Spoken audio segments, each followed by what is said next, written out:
Hey, so just got done with today's workout. It's a lot of fun. It's almost like interval work, but instead of resting, you have like this really hard muscle fatigue part, but you catch your breath. So it's kind of this spike your heart rate, bring it back down, spike your heart rate, bring it back down while you're kind of managing muscle fatigue when your heart rate is low. So it's a real interesting one, real fun, and we got a little bit of a caveat to it. So we've got a 25-minute AMRAP. This is a hero workout, Havana.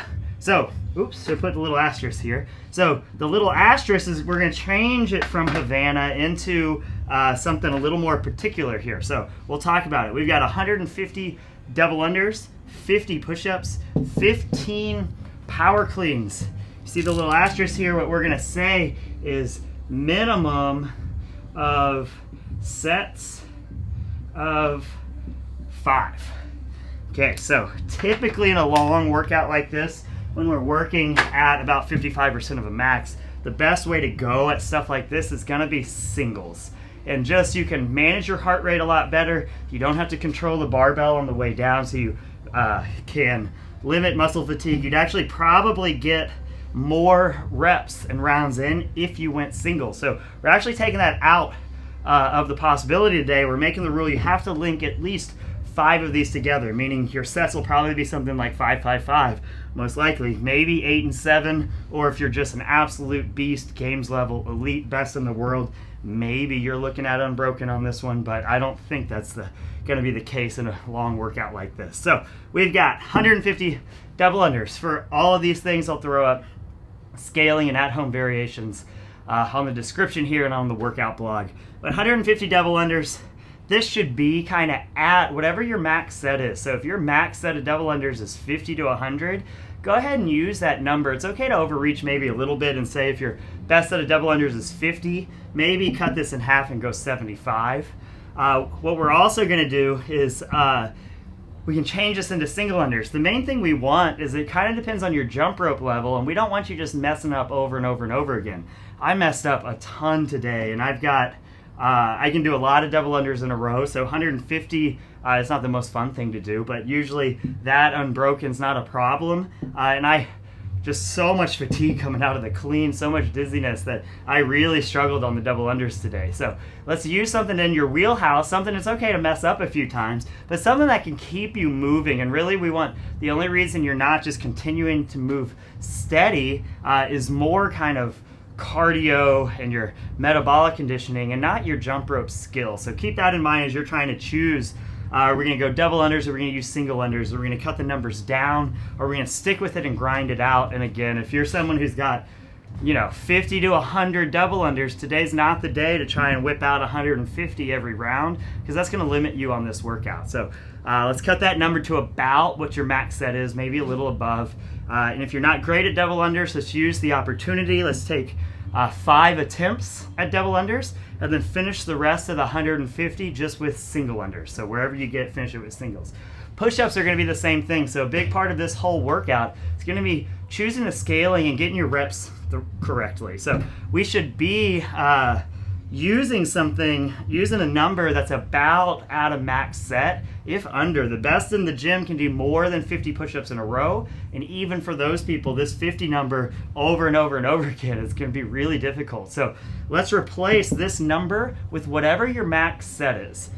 It's okay, again, to overreach a little bit. So if your max set is like 10 to 15, maybe let's choose 20. And then anything above 20, let's just use the number. So if your max set of push-ups is 30, 30 is going to be your number every round. That's still going to give you a ton of push-up volume. We'll run back through this with strategies, and when we get there, being conservative is going to be super important. We can also scale bands, we can scale in our knees, all those regular things. I'll put those up too. Then we've got power cleans. So these are going to come from the ground every time. Just making sure we stand up with it. 55% of a max. It's going to be real important that we're using that 55% range. But again, this is kind of a testing workout. So on these workouts, as long as your technique is good, it's okay to kind of overreach a little bit. But remember, if we're doing singles, it's a little easier to overreach, a little harder to overreach in the sets of 5. So the goal today is to challenge you, to get you out of your comfort zone, to put you in a situation where you cannot control your heart rate. It's gonna spike and there's nothing you can do about it. So let's just make sure we've got a weight around that 55% mark a weight that we can manage today, so that way we can challenge our ability to link these things together in a long workout. All right, let's talk strategies. 25 minutes. I got almost through the push-ups, I think, on the 4th round. So what that tells me is the best people are going to get through 4 rounds. They're going to get into the 5th round. I'm pretty good at double unders, but like I said, I messed up a lot today. So they were kind of a struggle. So just kind of hang in there. The thing you got to keep telling yourself is you can really push the cardio pace on the double unders because the push-ups take a while. They're really hard muscle fatigue wise, but your heart rate completely comes back. So it's almost like a cardio rest interval while you have a big muscle fatigue pressing part, and then you've got 2 cardio push the heart rate things while your pressing strength kind of comes back to you a little bit. So we can kind of, even though those double unders, especially in rounds 2, 3 plus, even though those double unders start to feel nasty, you just got to keep telling yourself, you've got rest coming up, you've got rest coming up, you've got rest coming up. Then on the push-ups, you have to be so incredibly conservative. You've got to make this a joke. So I always look back on, okay, when I do workouts like Murph, when I do blah, blah, blah, blah, blah, blah, when I get like crushed, what do my push-up sets get down to? And if I mess them up, usually they get down to 2s and 1s. And if I do pretty well, the lowest they ever get is 3s. So I came out and I was like, okay, well, if I can just maintain 3s and not have to drop to 2s and 1s today, I think I'm going to be doing pretty well. And then I can always on rounds 3, 4, halfway through rounds 2, if I think that's kind of a joke, I can always pick it up. So what I did is I chose 3s, which is about a 20th of a max set. So just kind of keep that in mind, depending on what your max set is. So if you're coming out and your max set is 20 and you're using 20, you might just go 1, take a break, 1, take a break, and chip away at it like that. So 3s worked really, really well for me. I did catch myself, I think it was on round 3, getting a little too comfortable, and my knees were kind of hurting because I had so many reps. When you do 3s, you sit back on your knees. And so I was paying too much attention to that, and I let myself kind of get too comfortable, and I stopped kind of pushing the pace on the 3s. So I want to go 3s with short rest, and I think I kind of got trapped into not paying attention and kind of let some time slip by there. But still, I'm not sure I could have gone much faster anyway. So for me, that worked out really well, 3s. But we're going to see a ton of. Watch the people in your classes. It's going to be hilarious. This is my favorite thing to watch. People come out, and even people who are great at push-ups, but everyone comes out and they do a giant set, and then they do another giant set. And maybe they survive that first 50, but barely. And then when they come around to that next 50, you just watch them explode. So remember, your goal is not, let's see who can get through 50 first. We're looking at 3, 4, 5 rounds of this. So that first set of 50 doesn't mean anything. You're just trying to set up the rest of your workout, and you're trying to find the rep schemes that make sense. For me, it was 3s. I suggest something about a 20th of your max set, and it's going to feel like a complete joke for the first little bit of it, and it needs to because we got a lot of push-ups today. Then you get over to the power cleans. The thing to keep in mind is these sets of 5, they feel a lot like heavy kettlebell swings. And during the set, clearly there's some muscle fatigue stuff going on, but not very much. During the set, you feel good, and you put the bar down, you feel fine, and then about 2 seconds later, this wave of just like nausea and dizziness and getting extremely out of breath kind of comes over you. So that's the good and bad news. The good news is, honestly, during the sets, they're not that bad. They feel okay. It's when you put it down, the wave kind of hits you. So I was looking at it, the minimum sets of 5, I was going to start there and just kind of see what happens.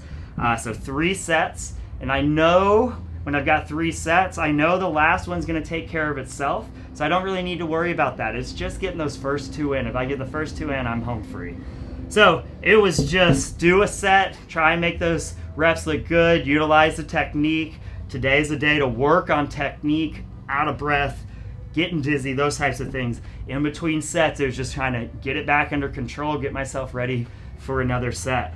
So that's the strategy. You kind of go into the double unders a little bit goofy, so take a few breaths, get it started. I do better when I count 150 as 50, 50, 50. And then I was just trying to go get to 50 and then figure it out from there, and then get the next 50 and figure it out from there. I think I was I had some mess ups in there, but I think I was able to just kind of, on the first two, go 150, and then on the next two is where I really kind of hit walls. Third round, wheels fell off, but I changed my strategy on the fourth round, and I was like, I'm just going to go 50s. Had a mess up or two in there. But anyway, that helped a lot. Not just getting out of my head that I'm trying to go 150. That was a little overwhelming. The threes worked out great for me. I stuck with those. If I were to redo this workout, I'd do that exact same thing again.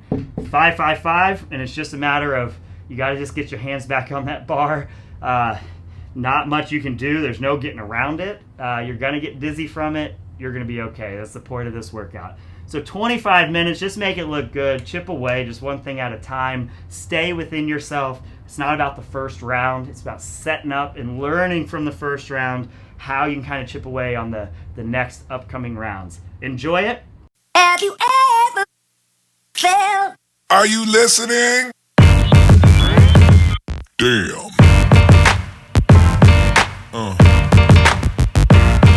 Yeah. Yeah. Yeah.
lover.